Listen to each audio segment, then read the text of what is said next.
राजोगी developers घेऊन आला आहे 16 एकरांचा भव्य ओपन प्लॉट एनए प्रकल्प। तुमचे स्वतःचे सुंदर घराचं स्वप्न साकारण्यासाठी स्वतःच्या रेसिडेन्शियल प्लॉटचे मालक व्हा। अविश्वसनीय योजना फक्त तुमच्यासाठी। 16 एकरांचा भव्य एनए प्रकल्प निसर्गरम्य वातावरणात घेऊन आलाय राजोगी डेव्हलपर्स।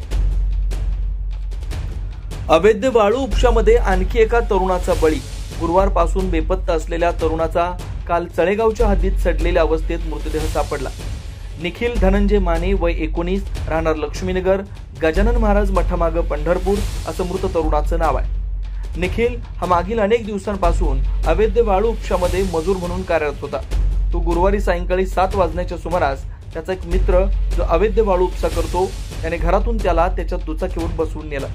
त्यावेळी निखिलची आई विठ्ठल मंदिरासमोर बांगडी चुडे विकत होते। त्या ठिकाणी हे दोघे जण तिथे आले होते आणि आईला निखिलने कामावर जातो असं सांगितलं। मात्र रात्री 12 वाजून गेले तरी निखिल घरी आला नव्हता। मात्र सोबत नेलेल्या मित्रानेच घरी फोन केला होता, तेव्हाच आईला संशय आला होता। मात्र दुसऱ्या दिवशी सगळीकडे शोध घेतला असता तो कुठेच आढळून आला नाही। मात्र काल दुपारी त्याचा मृतदेह चळेगावाच्या हद्दीत आढळून आला। वास्तविक तो होडी चालवत होता आणि अट्टल पोहणारा होता, त्यामुळे तो पाण्यात बुडणारा नव्हता। मग त्याच्या बाबतीत नेमकं काय घडलं असा सवाल त्याचे नातेवाईक करतात। त्यामुळे हत्या आहे की घातपात आहे हे आता पोलीस तपासानंतरच उघडकीस येईल। पण पंढरपूर तालुक्यात असे अनेक तरुणांचे बळी गेलेत, त्याचा पुन्हा काहीच तपास झालेला आढळून आला नाही। पाहुयात याबाबत निखिल माने यांच्या आई आणि मावशीने कशा प्रकारे माहिती दिली आहे। माझं नाव विद्या धनंजय माने। मुलाचं घटना म्हणजे मुलाचं नाव निखिल धनंजय माने। मी मंदिरापाशी विकायला बसली होती। तिथं माझा मुलगा आला आणि मला म्हणलं की मम्मी विकायला चाललोय, मला 50 रुपये देतो।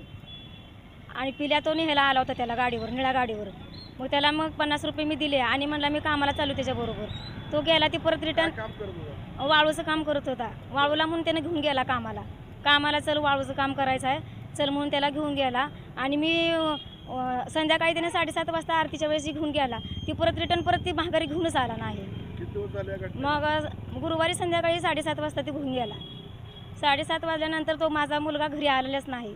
मग मला सकाळ उठून 12 साडेबाराला त्यांचा होऊनच फोन आला। त्यांच्याच म्हणजे पोरातल्या एक पोराने कुठल्या तरी फोन केला, त्याचा नंबर आहे माझ्याकडे। त्या नंबरवरून फोन केला, म्हणला तुमचा मुलगा आलाय का, पिल्या आलाय का? तर मी म्हणलं माझा मुलगा आला नाही, तू रात्री घेऊन गेलाय। माझा मुलगा तू कुठं सोडलास, अजून आला नाही घरी, मी वाट बघत बसली।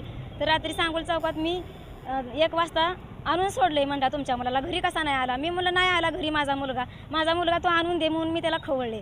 तर तो मला म्हणतो की येत कसा नसतोय, मी सोडलाय सांगोल चौकात आणि नाही कसं काय म्हणताय तुम्ही? मी म्हणलं माझ्या घरी मुलगा आलाच नाही ना। म्हणलं रात्री 7:30 वाजता ती गेला गुरुवारी। तो पोरगा तू घेऊन गेला, तो माझ्या पोराला तो सोडलाच नाही, तो आलाच नाही घरी। मनीषा राजेंद्र लोंढे। काय झालं नेमकं, तुम्हाला काय वाटतं?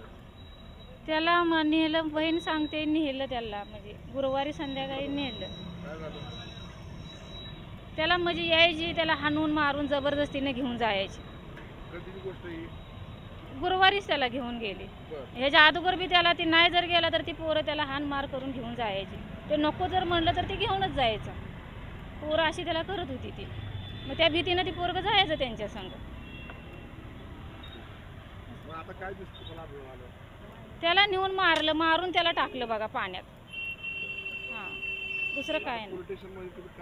काय म्हणतात जे आहे आम्हाला न्याय पाहिजे। पोराला आमच्या मारलंय, ते मग काय पडला नाही, पाय नाही, त्याला पवा येते, सगळं काय येतं। पोरगं चालाकलंय होतं, हुशार होतं, नेऊन त्याला मारलंच, मारून त्याला पाण्यात ढकलून दिलं बघा।